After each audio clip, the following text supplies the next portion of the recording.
কম সবাই কেমন আছেন? আশা করি সবাই ভালো আছেন। আজকে একটু ফ্রি ছিলাম, তাই ভাবলাম যে একটা ভিডিও তৈরি করে ফেলি। আমার কিছু কথা বা কিছু ইনফরমেশন যদি আমি আপনাকে শেয়ার করতে পারি, আশা করি এটা আপনার উপকারে আসতে পারে। আজকে যেই বিষয়টি নিয়ে কথা বলবো, তা হচ্ছে ইউরোপের দেশ পর্তুগাল।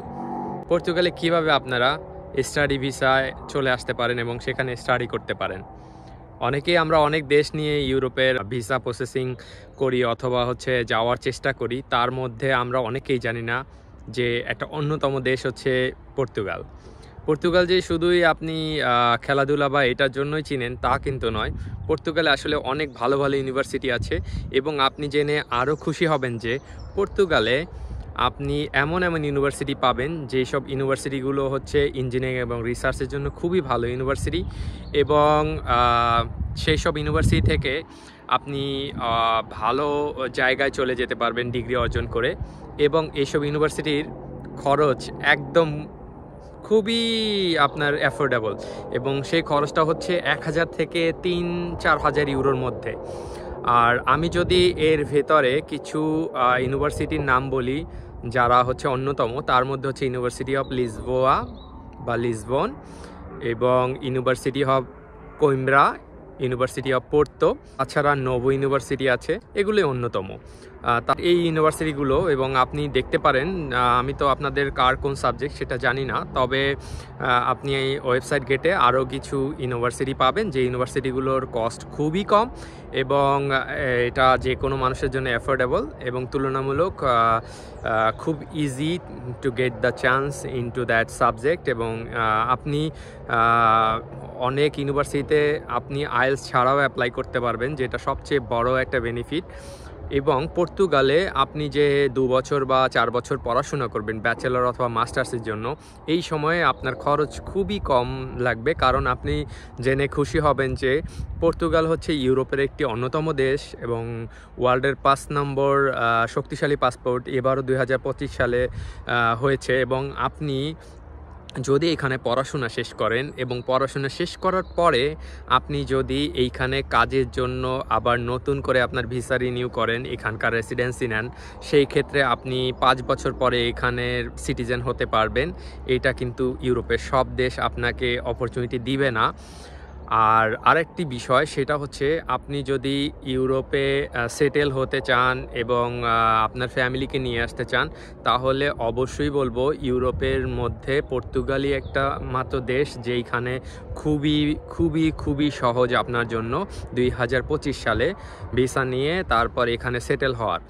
এবং পর্তুগালে আপনি জেনে খুশি হবেন সেখানকার ওয়েদার খুবই সুন্দর এবং ইউরোপের মধ্যে সর্ব উষ্ণ ওয়েদার থাকে, সেটা হচ্ছে পর্তুগালের আবহাওয়া।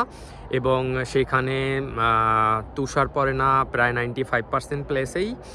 এবং আপনি যদি বাংলাদেশি, ইন্ডিয়া অথবা পাকিস্তানের নাগরিক হয়ে থাকেন, তাহলে সেক্ষেত্রে আপনার জন্য এই ওয়েদারটা খুবই সুন্দর হবে এবং আপনি আপনার ফ্যামিলি নিয়ে কোনো ওয়েদার জন্য কোনো হ্যাসেল ফিল করবেন না।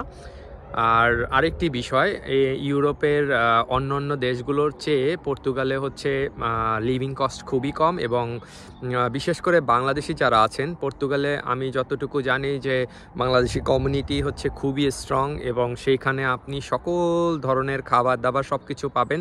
সো ইউরোপের অন্য দেশগুলোতে যেইভাবে হচ্ছে খাবার দাবার নিয়ে কষ্ট করতে হয়, সেটা পর্তুগালে করার কোনো দরকার হবে না। পর্তুগালে আপনি যদি থাকেন, সেখানে কিন্তু আসলে ক্রাইম বা সেফটির কথা যদি বলেন, খুবই কম অপ্রীতিকর ঘটনা সেখানে ঘটেছে বলে আমরা জানি। সো এটা একটা সেফ কান্ট্রির মধ্যে অন্যতম একটা দেশ।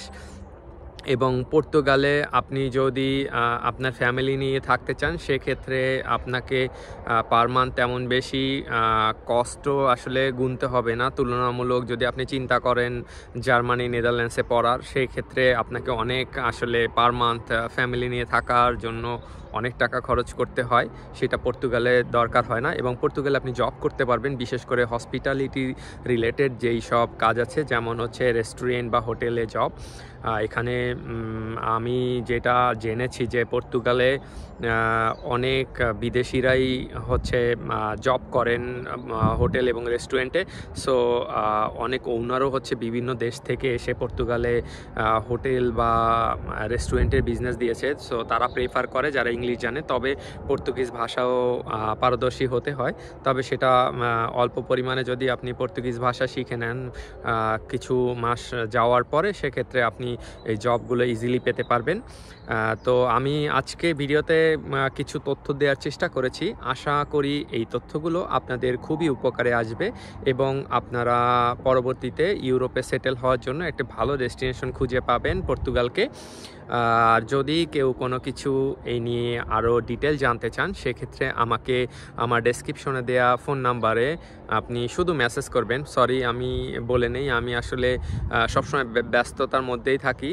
সো আমাকে হয়তো বা কল করলে বা অন্যভাবে চেষ্টা করলে পাবেন না। হোয়াটসঅ্যাপে যদি মেসেজ করেন আমি চেষ্টা করব আমি আপনাদেরকে তথ্য দিয়ে সহযোগিতা করার। এবং সবাইকে অনেক অনেক শুভকামনা জানাচ্ছি যেন আপনারা আপনার পছন্দের এবং গন্তব্যের জায়গায় সেটেল হতে পারেন। সবাই ভালো থাকবেন। বাই বাই, টেক কেয়ার, আসসালামু আলাইকুম।